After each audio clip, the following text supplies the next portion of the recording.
एक मित्र ने पूछा है, ध्यान विधियों की कितनी सार्थकता है, कृपया मार्गदर्शन करें। ध्यान तुम्हारी समग्रता का अनुभव है, तुम्हारी टोटलिटी का। विधियां सहयोगी हैं, लेकिन प्रारंभ में ही तुम्हें अंतिम बात समझ लेनी चाहिए कि मात्र विधियां ही ध्यान नहीं है। ध्यान विधियों से प्रारंभ होता है और विधियों के पार चला जाता है। जैसे तुम्हारा शरीर है और तुम्हारे शरीर को चलाए रखने के लिए शरीर में प्राण ऊर्जा है, ऐसे ही विधियां भी हैं। विधियों का शरीर भी है और विधियों का प्राण भी है।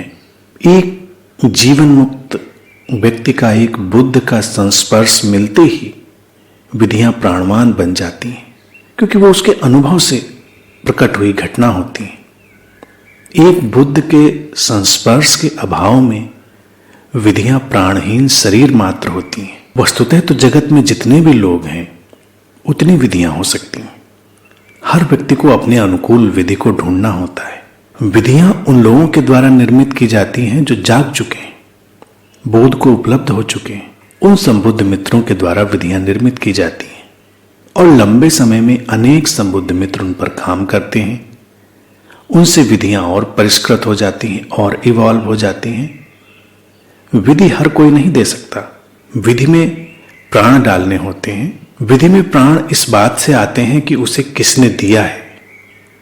जब एक संबुद्ध मित्र कोई विधि देता है तो उसमें बुद्धत्व अपने आप घुला मिला होता है। इसलिए विधियों को एक जागृत गुरु के साथ होकर करने में और उनके बिना करने में बहुत अंतर होता है।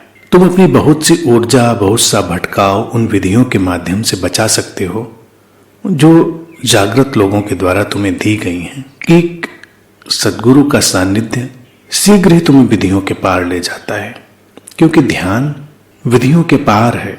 विधियों का विरोध भी कई गुरुओं ने इसीलिए किया क्योंकि विधियों के शरीर में लोग अटक जाते हैं और उसके प्राण से चूक जाते हैं। जैसे हमारा होना शरीर है और प्राण है। अगर प्राण हट जाए तो शरीर तो फिर एक लाश की तरह हो जाता है जिसकी कोई उपयोगिता नहीं रह जाती, वो धीरे धीरे नष्ट होता है। तो विधियां भी अगर प्राणवान नहीं है तो वो एक मशीन की तरह है। तुम उनका एक एक्सरसाइज की तरह उपयोग कर सकते हो, लेकिन रूपांतरण नहीं घटता। तुमने सुना होगा कि मंदिरों में मूर्ति स्थापित की जाती है तो उसमें प्राण प्रतिष्ठा की जाती है। प्राण प्रतिष्ठा का इतना ही अर्थ है कि जो मूर्ति स्थापित की गई है, पत्थर का टुकड़ा न रह जाए, खास ढंग से उसमें जीवन की कोई धारा उतारी जाए, प्राण पैदा किए जाए, ताकि वो लोगों के जीवन में रूपांतरण का कोई द्वार खोल सके। और प्राण प्रतिष्ठा के अनुष्ठानों और प्रक्रियाओं की बात को अगर हटा दें, जो कि कई बार खाली और खोखली भी हो सकती हैं, प्राण प्रतिष्ठा का इतना ही ढंग है कि जीवन से भरा हुआ, अतिशय जीवन से भरा हुआ कोई व्यक्ति उस मूर्ति को स्पर्श भर कर ले और वो प्राण प्रतिष्ठित हो जाती है।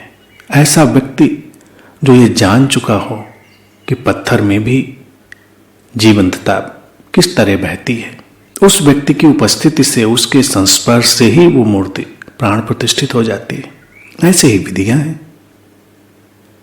जो जान चुका है, विधियों का उपयोग कर चुका है, उनके पार जा चुका है, रूपांतरण के इस सारे खेल को देख चुका है, उस व्यक्ति के माध्यम से कोई भी विधि घटे वो रूपांतरण लाने वाली बन जाती है। इसलिए विधियों का उपयोग तो करना है, लेकिन ये जानते हुए कि विधियां ही ध्यान नहीं है और उनके पार जाना है। विधियों के शरीर से नहीं अटकना है, उसके प्राण से जुड़ना है। और कई बार चमत्कारिक रूप से यह भी संभव है कि तुम सीधे सीधे विधियों के प्राण से जुड़ जाओ, तब शायद तुम्हें किसी विधि की जरूरत ना भी हो। लेकिन अगर सीधे सीधे प्राण से जुड़ पाना संभव नहीं है तो ये बेहतर है कि तुम किसी विधि का उपयोग करो और धीरे धीरे उसके पार चले जाओ।